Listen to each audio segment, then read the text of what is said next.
Hi, magandang araw. So, sa video na ito, ipapakita ko ang example kung paano natin malalaman kung ito ba ay DFA or deterministic finite automata at kung paano mag-design ng isang DFA. So, meron tayong example dito which is language L1 is equal to set of all strings that start with 0.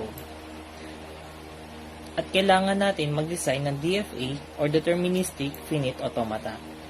So, bago tayo magsimula, gumawa tayo ng set ng elements na nagsisimula sa 0. So, starting state 0, 0, 0, 0, 0, 1, 0, 0, 0, 0, 0, 1, 0, 0, 1, 1, 0, 0, 0, and so on. At ito ang element string na nagsisimula sa 0. Tandaan, bago tayo magsimula sa DFA, lagi itong nagsisimula sa initial state or start state. So, A is my starting state.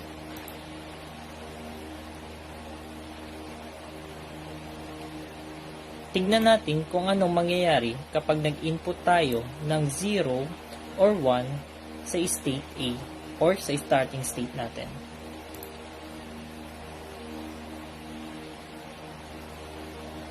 So, lalagyan ko ito ng 0 or ang A natin at isesend ko ito sa kanyang next state which is state B.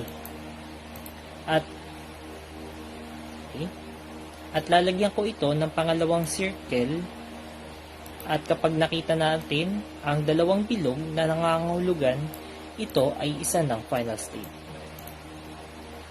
I-input ko ang 0 sa A at papuntang B dahil sa example ko, ang hinahanap natin ay all strings that start with 0.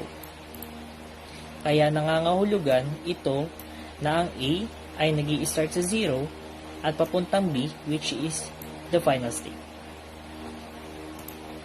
Kung hindi na-reach ang final state, it means ito ay rejected, kaya nang nagsimula ako sa 0, kaagad itong inaccept sa final state.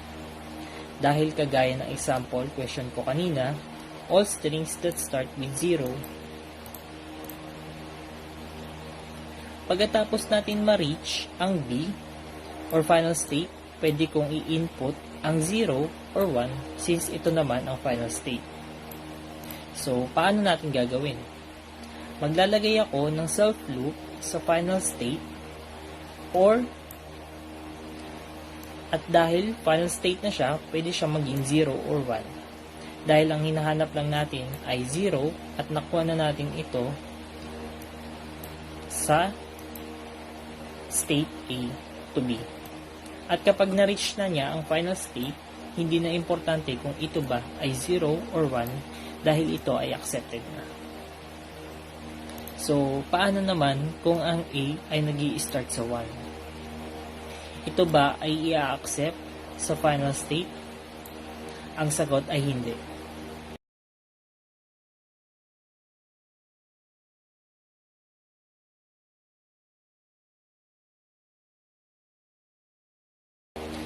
Para mangyari ito, isasend ko si A papuntang another state which is state C.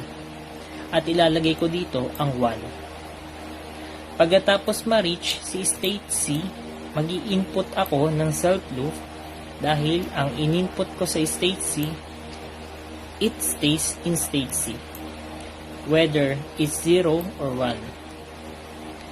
So, kung ang string ay nag-start sa 1, it will goes to C.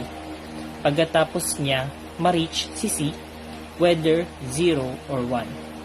It stays with C itself.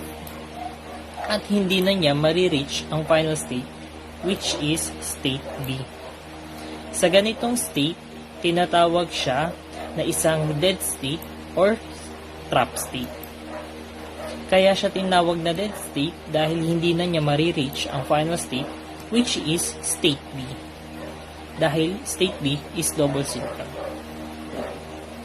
Lahat ng hindi na-reach ang final state would end up to dead state or trap state. Ngayon, nakumpleto na natin ang example ng DFA na nagsisimula sa 0. I hope that was clear and thank you for watching.